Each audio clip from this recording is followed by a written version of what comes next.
ចម្រើនពរញញោមបងប្អូនទាំងអស់គ្នាតបតាមការสนับสนุนរបស់បងប្អូនចង់ឃើញទេសភាពខែវស្សានៅតំបន់ទេសចរភ្នំទឹកធំបងប្អូនណានេះគឺជាទេសភាពខែវស្សាអំឡុងខែ7ខែ8ខែ9ខែ6ហ្នឹងគឺទឹកបែបនេះឯងបងប្អូនណាព្រោះប្រៀបដូចជាកូនកោះនៅកណ្ដាលទឹកអញ្ចឹងបងប្អូនណាបើតំបន់ទេសចរនៅជួបព្រំដែនកម្ពុជាវៀតណាមប្រហែលជា500ម៉ែត្រទេសង្ឃឹមថាពុកម៉ែបងប្អូនញញោមយើងចូលរួមគ្រប់គ្រងអភិរក្សការពារភ្នំព្រំដែនយើងទាំងអស់គ្នាបងប្អូនណា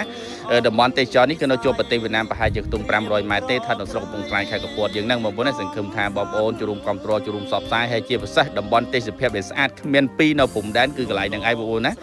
ប្រៀបដូចជាកោះមួយអញ្ចឹងបងឃើញនៅខាងក្រោយអាត្មានេះគឺដូចកោះអញ្ចឹងគឺជុំវិញគឺដូចមហាសមុទ្រអញ្ចឹងគឺដូចមហាសមុទ្រអញ្ចឹងបងប្អូនណាខែវស្សាគឺទឹកល្វឹងល្វើយបងប្អូនអាចមកជិះទូកបងប្អូនអាចមកគយគន់ទេសភាពលេងគឺស្រស់ស្រាយបងប្អូនដែលចូលចិត្តទេសភាពបែបចុកឆាយបែបស្រែស្រែបងប្អូនមកតំបន់ទេសចរភ្នំទឹកធំជាពិសេសគឺបងប្អូនមកវត្តសម្រាប់មកពិតជាមិនខកបំណងទេបងសង្ឃឹមថានៅពេលដែលបងប្អូនមកដល់តំបន់ទេសចរនេះហើយកុំភ្លេចបងប្អូនណាហូសមកវត្តខ្លះផងបងប្អូនណាវត្តនំរាបនៅក្បែរហ្នឹងទេបងនៅពេលដែលបងប្អូនមកដល់ហើយគឺបងប្អូនឃើញប៉ែនៅកន្លែងហ្នឹងបងប្អូនណាហើយតំបន់ទេសចរនេះបង្កើតឡើងនៅប្រសង់វត្តនំរាបបងប្អូនណាហើយនេះហើយគឺជាទេសភាពខែវស្សាតោះបងប្អូនចូលរួមទស្សនាទេសភាពខែវស្សាទាំងអស់គ្នាសង្ឃឹមថាបងប្អូនជើញមលាបានច្រើនកកជាពិសេសកុំភ្លេចបងប្អូនចូលរួមសបផ្សាយចូលរួមសៀfollow page វត្តនំរាបដើម្បីទទួលបានវីដេអូថ្មីនិងទេសភាពស្អាតនៅតំបន់ទេសចរព្រំដែនកម្ពុជាវៀតណាមអរគុណបងប្អូនទាំងអស់គ្នាច្រើនបងប្អូនណាមើលឃើញអត់ព្រែកចង់ស្រាយឲ្យស្អីរស់ខ្មាំងព្រឹកព្រៃព្រោះស្រីក្បត់បងប្រចាំងពុំថ្កើចាំផ្លូវតែអូន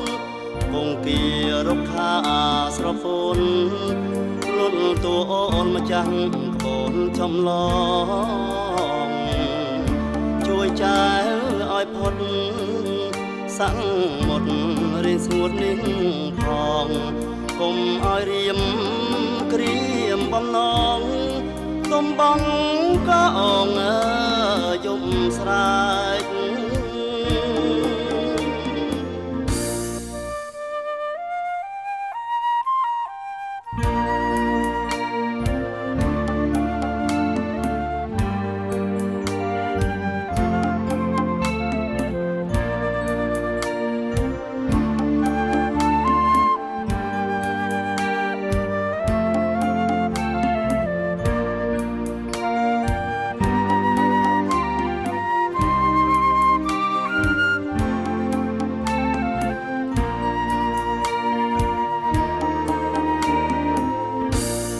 ស្រ